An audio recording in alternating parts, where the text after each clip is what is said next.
Hey YouTube land, great to see you again. My last video was about the state, how a few people came to concentrate and formalize their power over the rest of us and make us think it's for our own good. This video is about something that, in its own way, is even stronger than an organization of people with guns, and that's culture. I'm Chris, and this is what had to be said. The first thing we need to understand about culture is it's like an iceberg. Nearly all of it is under the surface. In fact, because an iceberg is a decent analogy, people have made visuals that I can steal to explain this to you. I'll show you what I think are the two most instructive and accurate that I found on Google Images. So we've got this first one here.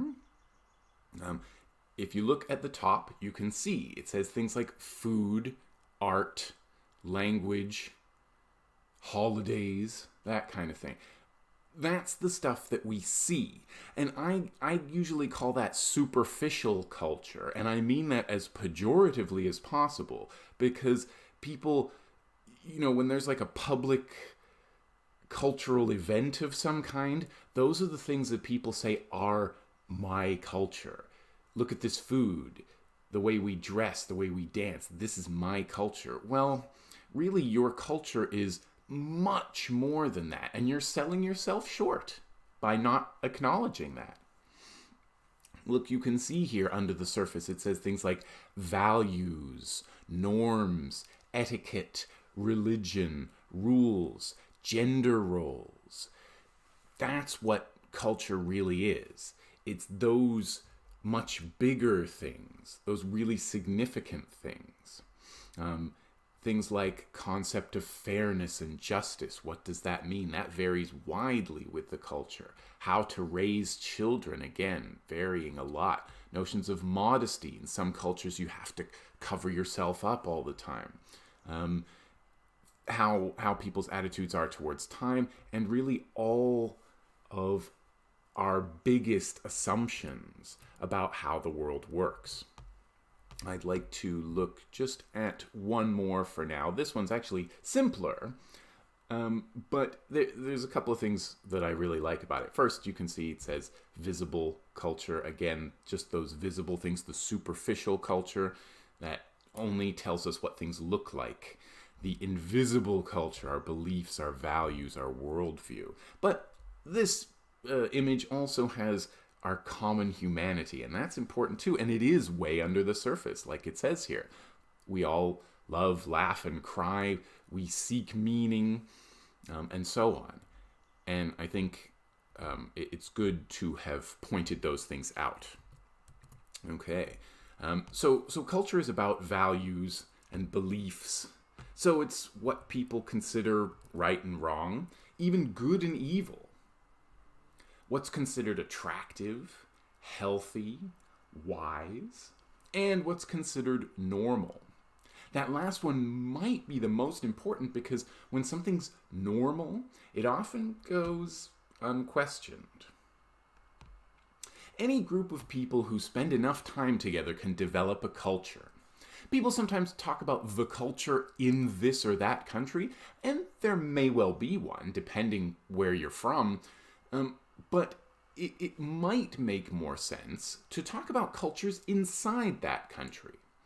Maybe where you live, the people in the city and the country have very different attitudes. Or every town and village has different ways of living and seeing the world.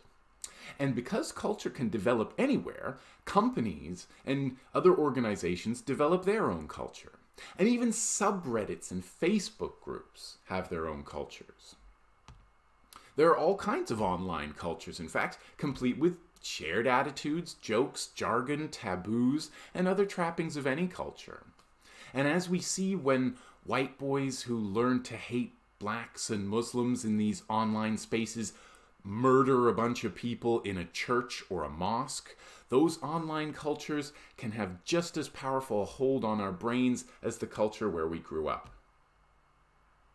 And the dominant culture is, to a great extent, shaped by the people in power. A lot of what is little more than public relations for the ruling class over a generation or two becomes the conventional wisdom. Of course we need people to rule over us. We would be running around killing each other if they weren't.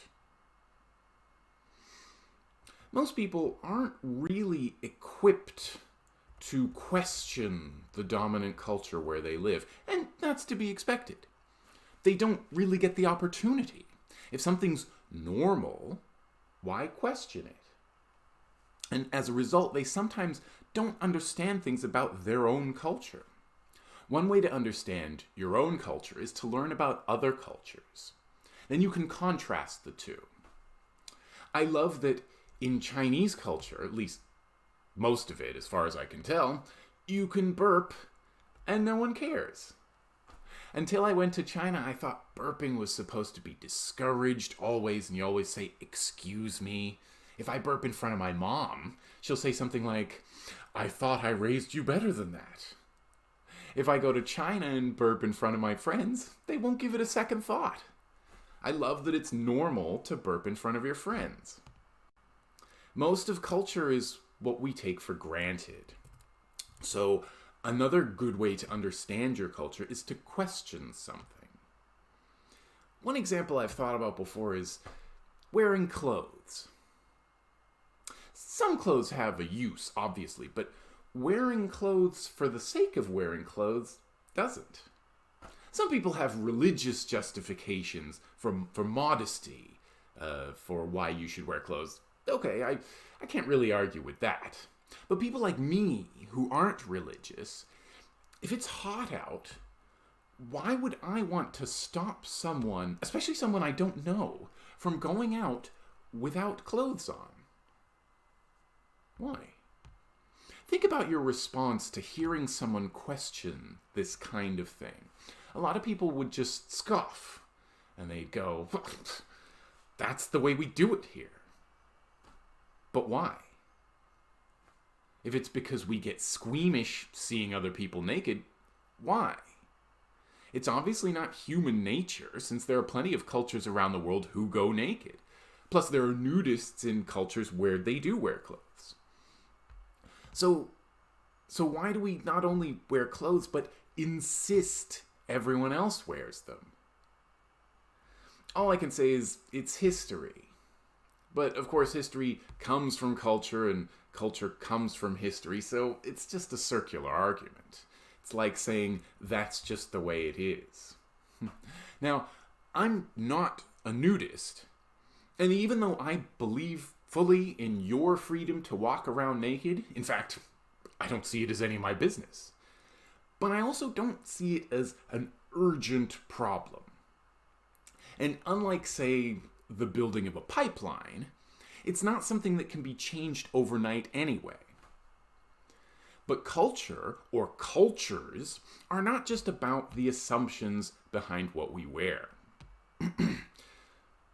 If you want to know how powerful a culture is, look at how far we'll go without questioning it.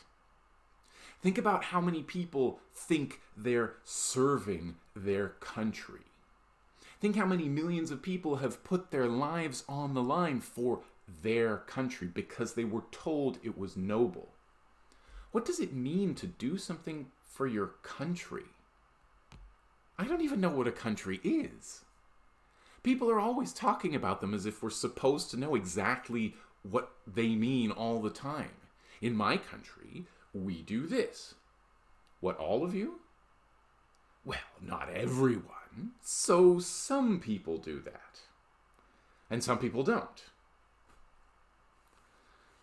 Because people who talk about their country and say they love their country, most of them seem to only love some things about it. Sometimes not that many things at all. I've seen this kind of thing from people everywhere I've been. But the most obvious example to me is most Americans who identify as any kind of right wing. They're pissed off at something like 2/3 of the population of their country, and they're talking about defending the entire thing from that 2/3. somehow by voting for Donald Trump and ranting about shit they don't understand from inside their trucks with their wraparound sunglasses on. I can think of a lot of things I love. Not many of those things I would spend half my waking time criticizing. And yet so many people who say they love their country can only talk about the things they hate. They seem to want to purify the country, or nowadays with these white supremacists to whiteify entire continents. So what about those places do they love, if they feel the need to make such violent, reactionary changes? What do they think they're defending? All of us are, from a young age, handed our worldviews by other people, like parents, schools, media, government. But as you get older, you have the chance to shed some of your old beliefs. Most people do. These right-wingers seem to think everything they learned in school and from their parents is beyond reproach. So you can question the lies you've been told all over your life, or you can double down and turn those lies into God's given truth and defend it regardless of how true they actually are. Culture can be more or less restrictive, but when something's normal, it's probably the only acceptable way of thinking. Normal thinking is so strong, it can make us believe complete contradictions. For example, look at how these right-wingers always talk about freedom. They always talk about it. As a word, it's the basis of their self-image. And in practice, they hate it. They love and applaud the actions of people who take other people's freedom away, like politicians, police, soldiers, border guards, prison guards, and their own bosses. They have this intuitive mistrust of anyone who tries to explain freedom to them because they can't imagine not, say, trusting the state to tell them who their enemies are, or looking for any excuse to exonerate the police when they shoot someone, or calling for strict laws and strict borders and strict surveillance in response to, well, to whatever excuse. Terrorism, crime, illegal immigration, the children, take your pick. And like I said, they intuitively mistrust you if you're trying to say something different. So even if you can agree on a definition of freedom and point out dozens of ways in which Americans are not free, they'll just call you a libtard or tell you things are worse in other countries, as if that were relevant somehow, or threaten you, or whatever it takes to quell the cognitive dissonance. I've had this conversation with them so many times. So these people are a great example to me of people completely beholden to the powers that be. Everything they believe is useful to the people in power. Capitalism in whatever shitty form it comes at you, store-bought Christianity, my country right or wrong, Muslims bad, so war on Muslims good. If you're poor, it's your own fault. And I don't know anything about the left wing, but I know they're evil. So you can see how much power those people really have. They make people so sure of themselves, so sure, in fact, that they have safeguards against unorthodoxy, so sure of so many absurd ideas that they'll resort to violence to defend any of them. In fact, you can find videos of them doing just that on YouTube. You can find white people dressed in flags attacking other people for things like burning a flag. Think about that. Surely there's no greater sign of freedom than to burn a sacred symbol. But you're not allowed freedom. And why is it sacred in the first place anyway? Because you put your hand on your heart when you see it? Because you were made to recite a poem to it every day in school? Because it represents the country where you grew up? Does that make it a symbol of everything you say it does? But to these people, a country is clearly not all the people or all the culture. It's some people and some parts of the culture. Or as white supremacists imagine, Western civilization. Okay, so why are those people, those parts of the culture, and even an imagined civilization superior to any other? I've heard a few answers to that question, and most of those answers beg the question. They're circular arguments. Because a culture itself decides what's most important. So it's always the best culture. It's like if you give yourself a trophy for being you. It reminds me of when Borat was talking to this group of conservatives talking about whose country was best. And this white woman's like, well, right now, I think it's us because we have the most freedom of anywhere. And I was like, that's fucking hilarious. No, you don't. And again, it begs the question, because even if that were true, who says that would make it the best country? What are the criteria and where do they come from? And Borat underlines that because he goes, do you think maybe Kazakhstan is the greatest country in the world? And she's like, no, because you don't have the freedoms we have. And he says something like, but maybe Kazakhstan because it has the world's highest exportation of camels and have best prostitute in all Central Asia. And she goes like, yes, but you're not listening to me. Well, maybe you're not listening to each other. And that's sometimes how culture is. And if it's not superior, what makes it more important to you than any other? What are you proud of? Is it the lines on the map that are the only way you know where your country is? How did your country become a country anyway? Was it a product of war, genocide, slavery? Most countries are. And yet we can't imagine the world without them. Because now they're normal. Only a few hundred years ago, there were no countries. People died for their lords, or the church, or the emperor, or whatever justification the local warlords gave. How do you benefit from this country? You. How do you benefit from this country other than just having something to believe in? Is it the same as we were told we benefited from the protection of the king? The promise of the afterlife for good crusaders? The glory and honor of representing Roman civilization or the great Queen Victoria?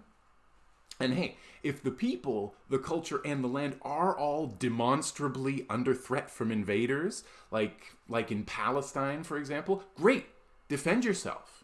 I'll probably support you. But sometimes fighting for a country is just words designed to sound virtuous, but which disguise the true intentions of the people who started the wars. Are you sure you and your people are really under threat? Are you sure what you're being asked to do will serve your goals? Will your supposed service to your supposed country be in someone else's country? How can you trust the people giving the orders? How do you know they're not just working for themselves? If hierarchy is a part of your culture, and it is, you should question it. So how powerful is culture? We've got millions of young people going to other countries because a few people at the top of a hierarchy working for themselves tell them to, and millions more people cheering them on. They've been convinced young people need to sign up and die in order to defend the freedom of people in one country by laying siege to another country. When they finish destroying that country, they'll come back, they'll get treated like shit, and they'll still tell themselves they were serving this abstract entity called a country. Because that's what they were taught. I would like to live in a culture where people appreciate freedom and justice. If they truly appreciate and believe in freedom, they'll respect and fight for everyone's freedom in the name of justice. You and I can build that culture. Culture is in the mind.